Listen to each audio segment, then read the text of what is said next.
March 7th will define the hunt class and what it means to be a hunt character.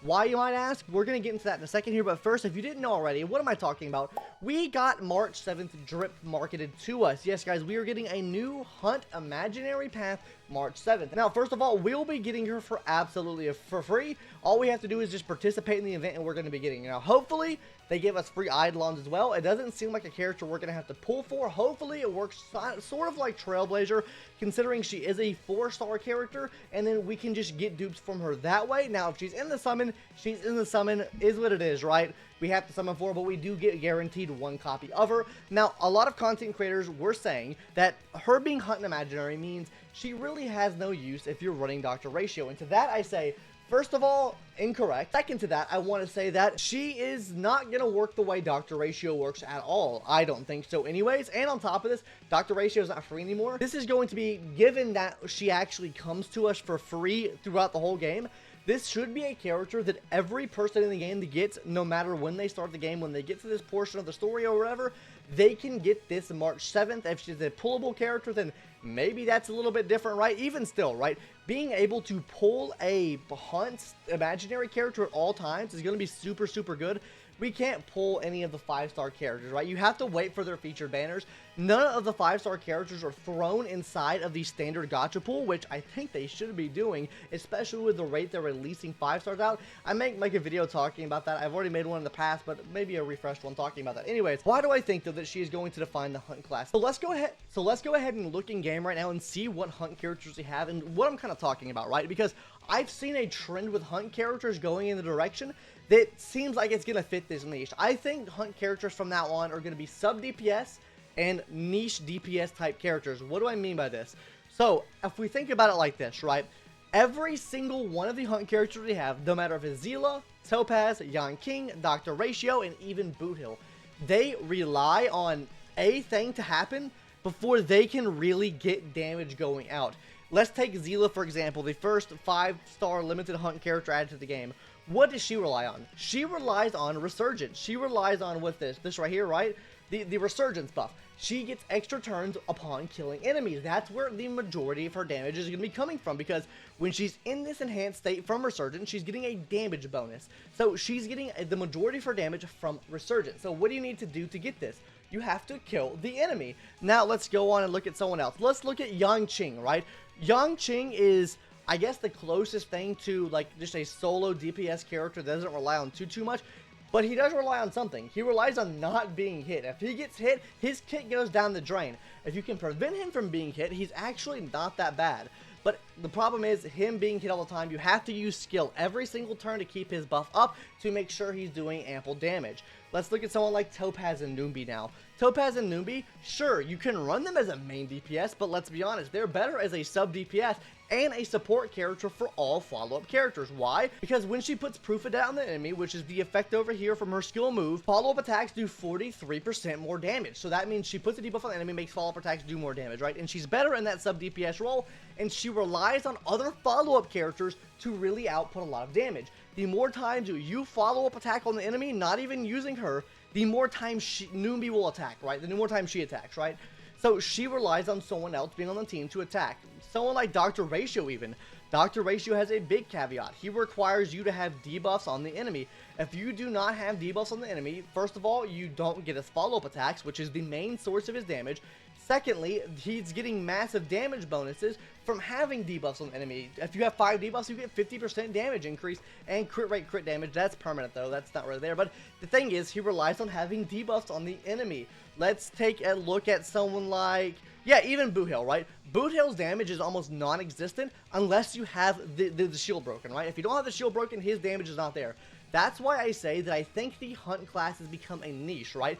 You slot them into roles where they work in that certain niche, because when you're facing off enemies that, hey, are very perceptive to break, Boot Hill is going to absolutely carry you. You play enemies, you play a team that's full of follow-up characters, you run Topaz and Noombi. I guarantee you when Jade comes out with her follow-up attacks, you are going to be running Topaz and Noombi on that team as well, because she enables that team to work even better. Yoon Lee is the reason why I think March 7th is going to fit this niche, right? First of all, we all know Destructions have been that character that have brought up the meta every single time we have them. She is a Destruction physical character And with that, do you guys know what physical plays really well with? If you watched my boot heal video, you would know that the #1 most favored weakness by physical enemies is imaginary. Imaginary is the best type that you can match up with a physical weak enemy. If you do the math on it, it adds up perfectly, or it adds up really well, showing in the favor of physical. With that being said, that means that March 7th is probably going to be best in slot with Miss Yoon Lee here. Why do I think that as well? Well, because of the fact that March 7th is getting released around the same time as her, right guys? And like most of the time, right, we run Luca Dr. Ratio on the team, or you can run Luca Dr. Ratio, and it tends to work really, really well running on the same team, because first of all, the toughness is all there, and second of all, Luca puts debuffs on the enemy, which enable Dr. Ratio to do damage. Now, with that being said, I think that Miss Yoon Lee here is either going to be enabled by March 7th, something in March 7th's kit is going to enable Yoon Lee to output more damage, or Yoon Lee, inconsequentially, will be allowing March 7th to do more damage, because like we've seen with all the hunt characters so far, they all rely on X, Y, or Z to do damage. If we take a look at the destruction class, right, any of these characters here, what does Danny need? He just needs skill points. Skill points, he does damage, right? That's all that you have to rely on. He buffs himself up so much when doing these 3 skill points attack, you don't have to worry about anything else. Someone like Jing Liu, she gives herself so many stats. All you need on the team is a team with, 10,000 HP, which is not really a requirement, even because you're probably going to reach that anyways. She does massive damage. Blade is self-sufficient. If we take a look at just about any, well, if we take a look at any of the limited 5 stars, even Clara, right? She's self-sufficient. She can have people target herself. She does a follow-up attack back. That's all she needs. Even if they attack your allies, she's still doing follow-up attacks back. The only one here that I would say doesn't play well is probably Zhui Yi, because Zhui Yi relies on so much break that you need break, right? That's the only character that I can say here needs that, and Arlon as well. But overall, our 5-star limited destruction type characters have always been a character, a surefire bet to break the meta, first of all, and on top of that, be able to just work without really anything else, right? And I think that is a good thing, right? I think that the destruction class is probably going to be the de facto DPS class in the game. Now, maybe this is looking into it a little bit hard here, but if we even look over here, we can see that how this is lined up here. We have Destruction first, Hunt second, Erudition third, right? We all know the Erudition class is kind of, and the Hunt class is this there support, right? This is very AoE oriented, this is very niche oriented, and this is very all around oriented, right? So that's why I say that, honestly, I think that March 7th is going to be a massive support for the new character we have in the game. Now, it's going to depend on what the new character does. That is what March 7th's kit is going to play around. And I don't think it's a bad thing that she is a hunt in imaginary, because, like I said, a lot of people don't have access to free Dr. Ratio anymore. You have to wait for his rerun now, even if you wanted to get him. So with March 7th being in the game now, that is absolutely huge, especially for those pairings with even Boot Hill, right? I think that Boot Hill and her could probably play on the same team together, depending on what she actually does, right? It's gonna really depend on what she does, because you could then run a set on her which runs the Inazuma set. We've already seen, the Inazuma set, right? Let's look at it real quick, because why not? We're already here, right? Let's go to relics, right? Let's look at the Inazuma planner set, right? This right here really tells us what they are planning to do. Increases attack by 12%, and when you enter battle with someone from the same path, you increase the crit rate. Meaning, like I said in my last video, I think what is going to happen, I think they are building teams around paths now. I think that when we get into this now, right, they're going to eventually release some type of healer for this class, right? Honestly, we already have Blade, we have a DPS here. Maybe we get like a support type role in the destruction class, and then they play off each other, right? Same with Hunt, right? I think Hunt is all going to play with each other at some point in time.